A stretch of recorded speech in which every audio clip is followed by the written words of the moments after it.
Hello, everybody. This is Sean and Catherine here with Monorail Central, and today we are going to be reviewing the Wind and Waves Grill, which is the full-service sit-down restaurant here at Disney's Vero Beach Resort. We're going to be eating here for dinner during 2 nights of our stay, and we're going to be eating here for breakfast during 2 mornings of our stay. So we hope you can use this to better plan your trip to Vero Beach. Wind and Waves Grill is the only table service option available at Disney's Vero Beach Resort. They serve breakfast and dinner seatings, breakfast from 8 a.m. to 11 a.m., and dinner from 5 p.m. to 9 p.m. There is an open kitchen inside the dining room so you can see everybody cooking your meal with an oak-fired grill right in the middle. There's a mural on one of the walls that shows significant shipwrecks of the early European settlers, dating between the 1500s and 1700s. Reservations can be made for Wind and Waves Grill on OpenTable.com or at the front desk by calling on your in-room phone or by visiting the front desk directly. Standby seating is available on a first-come, first-served basis. We ate 4 times during our visit at Disney's Vero Beach Resort, 2 times for breakfast and 2 times for dinner, and here is our experience at the Wind and Waves Grill. Alright, so we just got finished eating dinner at the Wind and Waves Grill. We each had 1 appetizer, 1 entree, and we split 1 dessert. So let's go ahead and get started. So to start things off tonight, we had the bread service, which was sweet Hawaiian rolls and cornbread that came with a whipped butter that had pink Hawaiian salt on it and a charcoal salt. The bread was good. The cornbread was really sweet. They came in like these little bites sized muffins, which I think was the perfect size for a bread service. Definitely. The butter paired very well with it. The sweet Hawaiian rolls I could have gone without. You know, they were kind of like regular King's Hawaiian rolls with like a sweet glaze on top. But yeah, bread service, good. So for my appetizer, I had the French onion soup. It came with caramelized onions, melted Swiss and Gruyere cheeses, and croutons, and it was $10. It was an average French onion soup. Nothing too special about it. I liked it. What did you think about it? I tried a little bit of it. It had the beef broth that they had with it was very strong, I think. Not really salty like some French onion soups can be, especially from Disney. Overall, it was a really good French onion soup. I would say it's one of the better French onion soups I've had on Disney property. Better than the one we had on the Disney Wish. By far. And for my appetizer tonight, I got the bacon and egg, which is a maple bourbon glazed pork belly and a perfectly poached egg with aged white cheddar polenta. This ran about $14, and this is inspired by the bacon and eggs appetizer over at Steakhouse 71 at Disney's Contemporary Resort. Just to kind of summarize, the one at the Contemporary is a lot better than this. This was still very good. The pork belly was melt in your mouth. The egg was perfectly cooked. The only main difference really with this one versus the one at Steakhouse 71 is that Steakhouse 71, they serve their bacon and egg with aged cheddar grits. Here, it's white cheddar polenta. And the polenta really was not that great. The grits are what make that dish memorable over at Steakhouse 71. But overall, the bacon and egg, I would highly recommend getting this appetizer. For my entree, I got the bacon crusted salmon, which is oak grilled salmon, roasted corn succotash, and potato gnocchi. This ran about $30, and it was just too much going on. Yeah, it was a lot. I tried some of hers. I really didn't like the salmon. She did. Catherine really liked the salmon. I did like the salmon. It wasn't the best salmon I've ever had. I'm not saying anything like that, but it wasn't the worst salmon I've ever had. It wasn't $30 salmon. Definitely not. Which is kind of disappointing, seeing as we are at the Vero Beach Resort, right on the water, to have your sea dish not be great is a little bit disappointing. Yeah, and the succotash that came with it was really bland. It was corn, peppers, and lima beans. Yep. I think it was lima beans. Really, they didn't season that at all, and the potato gnocchi that came with it, I can definitely tell was frozen. It wasn't like an in-house gnocchi. It was something that you could get from the grocery store and just throw in the oven or throw in a pan. And for my entree tonight, I got the roasted chicken, which came with crispy corn cakes, wilted greens, and creamy balsamic onions. This dish ran $26, and it wasn't very good. The chicken, once you got past the overcooked and crispy chicken skin that had no seasoning or glaze on it, that was good. It was juicy, but again, it wasn't seasoned chicken. The corn cakes that they had with the dish were okay, nothing memorable. The creamy balsamic onions were disgusting. Like, I imagine that they pulled these onions out from the bottom of the French onion soup pot, strained it, and then dumped an entire bottle of balsamic glaze on it. It says they're supposed to be creamy balsamic onions, and there was no cream whatsoever. That really threw it off. And those crispy corn cakes didn't really taste like corn. At first I thought it was like the crispy potato that we had on the Disney Wish. Yeah. And when he said, "Oh, did you like the crispy corn?" I thought to myself, "There's no corn in this dish." There really wasn't a lot of corn. So, a little disappointed with our entree selection, but Yeah, the entrees tonight weren't that good, but we're hopeful to try something a little better when we come back in a couple of days. definitely. So for dessert, we shared the turtle tiramisu, which was mascarpone mousse, espresso cocoa cookie crumble, caramel syrup, and toasted pecan bark. It also came with a little chocolate sea turtle on the top. The pecan bark was really good. It had sea salt on it, Yeah. pecans and pretzels. Yeah, it was a chocolate. It was a chocolate pecan and pretzel bark. It wasn't really a bark consistency though. When I picked it up, it was thin and it kind of melted in my hand a little bit. When Yeah. they say bark, I'm kind of expecting like a hard piece of chocolate, Mm-hmm. but it was still good. The mascarpone was very rich, really good, but like I wouldn't have been able to eat that whole tiramisu and be able to sleep through the night. Definitely not. But it was very good. It was also a very interesting presentation. They served it in a tall coffee glass, and the caramel syrup that came with it was on the bottom of the glass. So if you wanted any caramel with your tiramisu, you had to dig all the way down and get all those layers. You'll see it. You saw it in the picture earlier. Mm-hmm. But you did get really long spoons, so. You did. But yeah, if you're gonna get this tiramisu, I would suggest splitting it with 2 or more people, just because it was very rich, and especially now it's the weekend before Labor Day. It's extremely humid, and that would not sit well. Between the two of us, we still only ate half of that. Yeah. But it was really good, and I think I might get that next time we go. All right, so that's gonna do it for day 1 at Wind and Waves Grill for dinner. We're going back tomorrow morning to try the breakfast for the first time. Overall, I'd say started pretty good. Went a little downhill in the middle parts there around our entree, but dessert was the saving grace. Yeah, appetizers were king here. Kind of reminiscent of the Disney Wish, where appetizers reign king. But I'm honestly excited to try it again to see what else they have offered. I know they have specials every night. I don't think I'm going to cover the specials just because they rotate. I want to kind of get the menu basics that stick.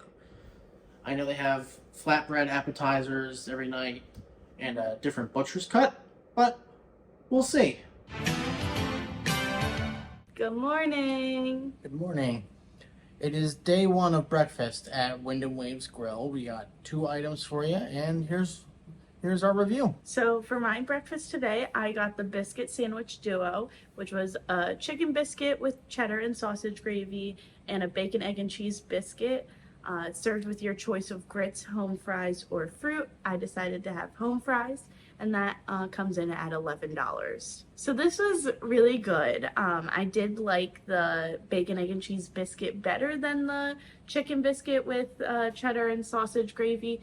The chicken patty on the chicken biscuit was more of like a chicken nugget size. It didn't fill up the full biscuit. And the sausage gravy, it tasted like sausage with flour. Like the roux wasn't kind of. Yeah, it wasn't a fully cooked roux. Mm-hmm. So, but it was good. I would eat it again, but not my favorite. The bacon, egg, and cheese biscuit, just a standard bacon, egg, and cheese on a biscuit. Biscuits were really good, really flavorful. I didn't think they were dry at all. which is really good. Normally when you get biscuits from Disney, they tend to be a little on the drier side. And then the home fries, they were a little undercooked. Not my favorite. I tried some of our biscuits as well. I'm in complete agreement with Catherine. They were very good. The chicken biscuit really could have used a bigger piece of chicken. The sausage gravy, like we said earlier, it wasn't really, the roux wasn't cooked all the way through, so it's very, you could taste kind of like the grain of the flour in the biscuit. The bacon, egg, and cheese was perfect. Perfectly cooked eggs, perfectly cooked bacon. The cheese was nice and melted. The one thing I do want to say about the biscuits is, yes, they were not overcooked, which I can appreciate, especially coming from Disney. But there was still a little bit of flour presence. Like you get that kind of dryness in your mouth from eating flour. That they weren't cooked all the way through, but they weren't overcooked. I do like that though. Like to have that little, like it feels more home style Southern cooking to have a little bit of flour on those biscuits. Yeah. So I think that's where we differentiate. I appreciate the biscuits that have a little bit more of a flour taste, especially Southern style cooking. You find that a lot. And I think the potatoes were cooked perfectly. I didn't think they were undercooked at all. I do think they were a little bit under-seasoned for home fries. Like, if you were to get these home fries just as a side, it would be $5. And I would be a little annoyed if I paid $5 for unseasoned home fries. Well, we were eating it, and all of a sudden you looked down on the plate and went, oh, there's onions on this. Like, yeah. You didn't even realize onions are part of it until you looked at the plate of home fries. I'm sure I ate an onion and didn't even realize it was an onion. But they were good. I just wouldn't order it as a separate side. I would get it as part of your meal. Definitely, and I definitely think getting ketchup with them. I know some home fries you can eat just home fries, no ketchup or any condiments on them, but I would definitely suggest getting ketchup for these. If you like ketchup. I don't. Ketchup's gross. So for my breakfast entree, I got the key lime stuffed Mickey waffles, which were Mickey waffles stuffed with a key lime curd, a raspberry sauce drizzle, served with bacon or sausage. I got bacon with mine, and just like at the Wind and Waves Market, the quick service, bacon was cooked perfectly. Not overcooked. It was on the crispy side, but it wasn't like burnt, dry crispy. Still had a nice little bit of grease to it. Tasted very good. The waffles were your standard Mickey waffles. Nothing different about that. But the key lime curd that they served with it was really good. I'm very particular when it comes to my key lime, and if it doesn't taste good, I will give it a bad review. This was really good, really rich. So I didn't finish mine, but I did bring my other Mickey waffle back to the room with me so I could try it later. And this was $14. So yes, a little bit more expensive for their pricing for breakfast. So this was considered a classic with a flair, and it was good. I don't normally like key lime, but I did like these Mickey waffles. They were really good. They were more of a sweeter key lime, not like a sour key lime. And so it was the Mickey waffles. They were sliced in half, and the curd was put in between the two halves of it. The menu would have you think that they stick a pipette into an already whole Mickey waffle and just squeeze curd in it like a donut, but that wasn't the case. Didn't matter to me. Still very good.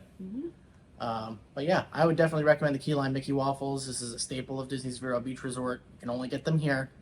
So if you are here and you're having breakfast at Wind and Waves Grill, definitely get that. All right, day 2 of breakfast at the Wind and Waves Grill. We got 3 items today. The first one I want to talk about is the breakfast bread basket, which came with a cinnamon roll, a buttermilk biscuit, a blueberry muffin, and a croissant, all for $9. Now you could split this between everybody at your table. This is a lot of carbs, let me tell you. I wouldn't recommend it though, just because, you know, the cinnamon roll and the croissant, you could get those over at the Wind and Waves Market quick service. Cinnamon roll was kind of dry. Icing was very good, I believe. The biscuit that came with it was about the same as the biscuit we got yesterday with Catherine's biscuit duo. So a little bit on the dry side, but not overcooked, not undercooked. Croissant didn't really have much flavor to it. It wasn't warmed up like the other bread was, so it was kind of off-putting a little bit. And the blueberry muffin was just an average blueberry muffin. I wouldn't recommend it unless you guys were really looking for, you know, sweet pastries in the morning. So for my breakfast today, I decided to get the create your own omelet with bacon and cheddar cheese. And this comes with a choice of 2 sides. I decided to get white toast and home fries, and this is $14. Same issue with the home fries as yesterday. Barely any flavor. They weren't cooked properly, or at least to my liking. Needed ketchup, but I didn't even eat as many home fries as I did yesterday. Omelet, I was really looking forward to this because of how the eggs were prepared yesterday. That egg in the sandwich duo was prepared wonderfully. This omelet was overcooked, and I was a little disappointed, especially because we did have a great breakfast yesterday, but the eggs were falling apart. You get that kind of casing. It was kind of like eating a leather boot. When you overcook eggs at home, like you overcooked them, they have absolutely no moisture to them whatsoever. It gets dry. You really don't like the texture of it. Mm-hmm. It wasn't great. Bacon, again, cooked beautifully for that. And the cheddar cheese melted perfectly. Like the inside of the omelet was great. It was just overcooked on the outside. I personally would have wanted more cheese on that omelet because I did try it, and that overcookedness of the egg really overpowered the rest of the flavors. So maybe a little more cheese would have offset that, and it would have been a little bit better. We really can't recommend the omelet for breakfast. I would choose something else on the menu. And for my breakfast this morning, I got the signature Eggs Benedict. This was traditional Eggs Benedict served with poached eggs, Canadian bacon, hollandaise sauce over an English muffin. It came with a choice of home fries, grits, or fruit. I elected to go for the fruit. This dish was $14, and I have no complaints about it. This was probably the best Eggs Benedict I've ever gotten for $14. Poached eggs were poached perfectly. Hollandaise sauce wasn't really broken like you sometimes find with Disney, where it kind of gets a little bit curdled. English muffins were toasted just enough so that, you didn't have a hard time cutting the muffin. And then the fruit was just a fresh fruit bowl. I couldn't think of anything wrong with it. All of the fruit was ripe and it was good. I didn't have a tough time chewing any of the melon or the pineapple that came with it. Yeah, if you're looking for something really good to eat for breakfast here, the Eggs Benedict, I think, was the best I've ever had for this price point. I don't like Eggs Benedict, so I did not try it, but he was raving over it, so I trust him. Yeah. All right, so that's breakfast at the Wind and Waves Grill. We've ate there for 2 days. We've tried 4 different items on the menu, and I can say I recommend Wind and Waves Grill for breakfast. The only thing I would really steer away from is that bread basket and the omelet. I had the Mickey waffles, or the key lime Mickey waffles, excuse me, and those were really good. Catherine had that biscuit duo. That was great. That was really good. And my Eggs Benedict were really good. I can't recommend you not visit Wind and Waves Grill for breakfast. So, Wind and Waves Grill, breakfast. Thumbs up. Highly recommend it. Alright, so we just finished our last dinner at the Wind and Waves Grill. Catherine, do you want to go ahead and start us off? Sure. So for my starter, I got the wood-fired pizza for the night. It was a pierogi pizza with loaded whipped potatoes, caramelized onions, scallions, mozzarella and cheddar cheese on a house-made dough. This was $18, and I did not like it. I loved it. I'm a Jersey girl, and I love pizza, and I know what pizza is supposed to be. And I'm from Pennsylvania. And I love pierogies, and I know what pierogies are supposed to taste like. Mm-hmm. So it wasn't my favorite. I think it was really the dough for me. It didn't taste like what I know a pizza dough to taste like, and it wasn't my favorite. It was really well made. It did taste like a pierogi. The onions were a little too sweet for me, and it wasn't my favorite. I loved this pizza. I would get this 1,000 times over. I wish it was a permanent staple on their menu. The potatoes were fantastic. The potatoes were really good. The potatoes were really good. The potatoes were really good. The cheese selection they made for this pizza was really good. Mm-hmm. unlike Catherine, I liked sweet onions and I liked the dough. I will agree that the dough was a little too floppy and the potatoes kind of weighed down on it a little bit. So that made it a little more difficult to eat, but it was more of like a sourdough-ish pizza dough, almost. Yeah. But it wasn't like a hard sourdough. It was a soft sourdough. But all my New York and Jersey people will agree this was not pizza. I can kind of agree with you there. I grew up bordering New Jersey, so I know pizza. It wasn't. It was more of a flatbread kind of deal than it would be a pizza. Mm-hmm. The dough was the problem. Everything else on it was good. I don't normally like sweet onions, but I will give it that sweet onions are the best when you're trying to get a pierogi style pizza. It was the dough that really brought it down for me. I'd definitely try another flavor, A lot better than the pizza they served at the quick service. Oh, yes. And oh, yes. It's the same kitchen. Like we confirmed, it's the same kitchen between the table service and the quick service restaurant. Definitely try the pizzas, the specialty pizzas. There's a different one every night. And I was a little hesitant to get it because there's a different one every night. I kind of wanted to try and stick to what was normally on the menu. We spent 4 minutes talking about pizza. Let's go to the next item. So for my starter tonight, I decided to get the scallop fritters. These were scallop and corn fritters, fried, served with sweet chili sauce, a spiced honey mustard sauce, and a sriracha lime aioli for dipping. This ran me $14, and this was a really disappointing appetizer. I like scallops. If I can find a good scallop somewhere, I will get it and I will order it repeatedly. When I saw scallop and corn fried fritters on the menu, I thought it was very interesting, so I decided to give it a go. And if you saw the picture that was just up, you can tell why I didn't like it. These were overcooked. And not only that, they tasted nothing like scallops. It kind of tasted like a bland white fish that you would get in a frozen fish stick. A little bit of corn mixed in here and there. And our waitress said that was typical, that they're a very light scallop flavor. When you said that you didn't like it, there wasn't much scallop flavor. Well, I never told the waitress that I didn't like it. Correct. Actually, the manager came out to give us our entrees before the appetizers were done, which I typically don't like, but I gave him a pass tonight because the manager was doing serving. She took the appetizer away from me, and it was actually my waitress that came out and asked me if I didn't like it, and I told her they were, I didn't really like it, but I really wasn't gonna make a fuss about it. I mean, if I really don't like it, like if it's gross and inedible, I will let them know. Mm-hmm. I've only ever had to do that once, and it was actually at Riviera recently at Topolino's. But I don't like sending food back. It's just not my style. I will eat whatever I order most of the time. In this case, I just couldn't finish. They wound up comping it, and I really do appreciate that effort on their part. Definitely. And I really do appreciate her saying that, yeah, it's a very light scallop flavor. Like, she acknowledged that was an issue.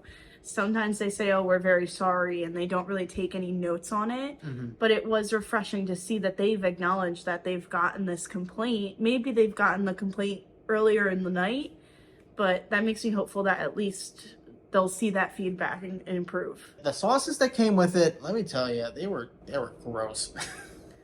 I thought Sean was going to pass away at the table. All of a sudden, he's turning red and coughing. And I thought he swallowed a fritter whole.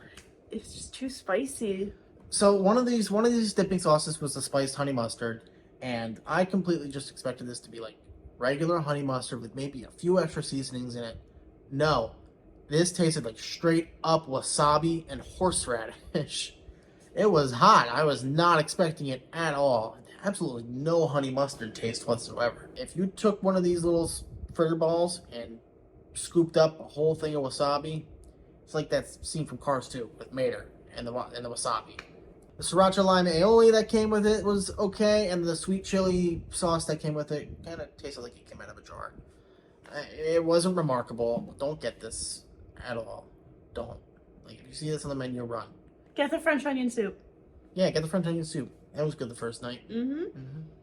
Or get a wood-fired pizza. For my dinner, I had the butcher's cut, which tonight was the oak grilled filet mignon. It had 3 cheese mashed potatoes, grilled broccolini with a red wine demi. This was $39 and it was perfection. This is the best filet I've had from Disney in a long time. Sean's first words about it were, "Is this a filet?" Because it was thinner. It was a very thin steak. Like I'm used to like the filet mignons that are more of a, smaller circumference, thicker cut, like from the tenderloin.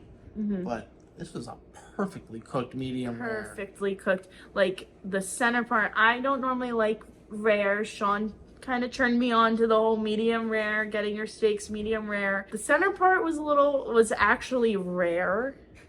Like the one bite directly in the center. It was the tiniest amount of rare that you could get, but the rest, like even around the edge of the cut, that was medium rare, and that's the hardest part to get done. Especially with it being thinner, being able to cook it like that, perfection. And they didn't give us a steak knife either, which is kind of atypical when you get a cut like this.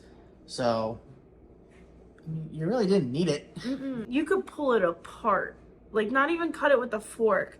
I put the fork in it and pulled it apart. And for a $39 filet mignon, that's almost unheard of, especially at Disney. Especially at Disney. I've spent $70 on a filet from Disney, and I had to use a knife. And I've had $70 fillets at Disney that I asked for medium rare, and they were medium well. Yeah, that too. So this was definitely the best steak I've had on Disney property. California Grill, take notes. Your fillets have been slacking lately. And those 3 cheese mashed potatoes, they were great. Oh, they were amazing. The flavor, the consistency. They were melt-in-your-mouth potatoes. The broccolini was great.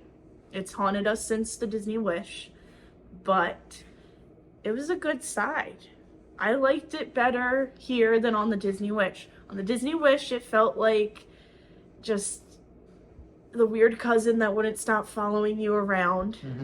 Here, it was a welcome addition. Your cousin's finally matured into a normal adult human being. Yeah. This was probably my favorite dinner. We've had some little disappointments here and there with Wind and Waves Grill, but this butcher's cut meal definitely sealed the deal and made me love this restaurant. Yeah. So for my entree today, I decided to get the sustainable Oscar-style fish. Tonight it was an oak-grilled mahi-mahi. The Oscar-style fish comes with roasted garlic Yukon Gold mashed potatoes, broccolini, a crab hollandaise sauce, and this one, the mahi-mahi, is market price. It was $38 tonight. The fish was cooked very well, I would say. Same mashed potatoes that Catherine got with her filet. They were melt in your mouth, perfect. Broccolini, there was a lot of broccolini on my plate. More broccolini than there was fish. Your broccolini came underneath the fish and your mashed potatoes were on the side. Yeah, it really should have been the other way around, because I think I counted. I had 9 stalks of broccolini on my plate. There was a lot.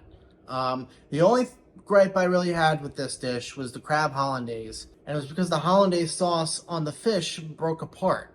Now, we had eggs benedict this morning, and the hollandaise sauce was perfect. This one, it kind of fell apart on itself. It really just tasted like a melted butter. Not complaining. I like a good melted butter on fish and crab, but when it's on the menu as a hollandaise, you're kind of expecting a hollandaise. I'm not gonna knock the dish. Dish was perfectly fine. A little overpriced, I think, at $38, but I would get this one again if it was on the menu. So, our review of the Wind and Waves Grill.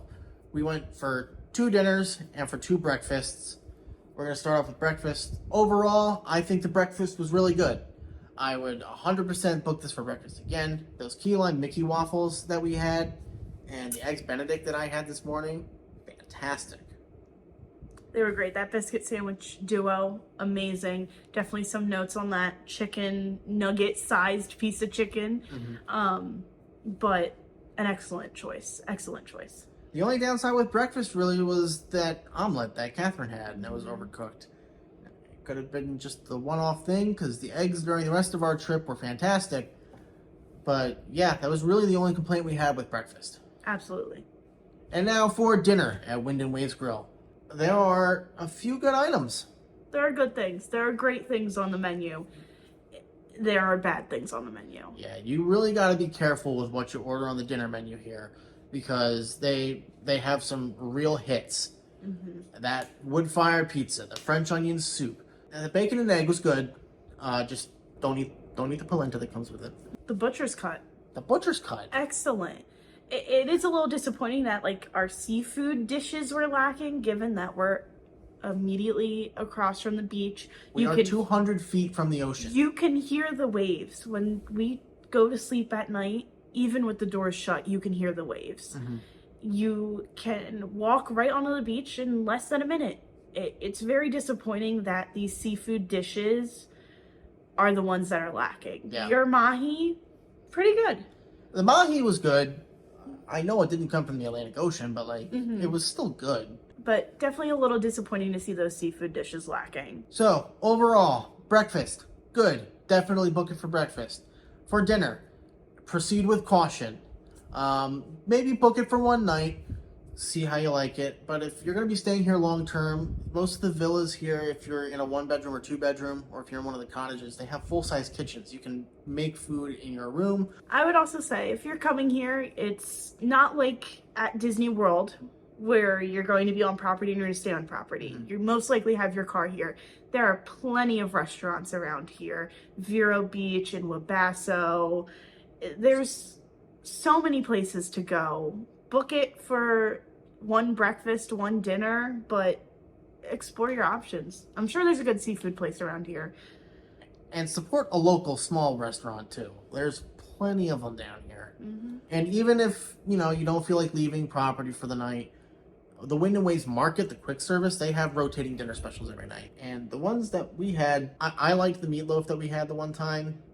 Catherine got the beef stroganoff. We'll have a review to that right up here in the corner. All right, well, we hope this video was very informative for you. If you like this video and you want to watch more food reviews from Walt Disney World or Disneyland locations, please be sure to subscribe to the channel, leave a comment, leave a like. Let us know what you liked and disliked about this and what you want to see in the future. And yeah, we'll make it happen. See ya.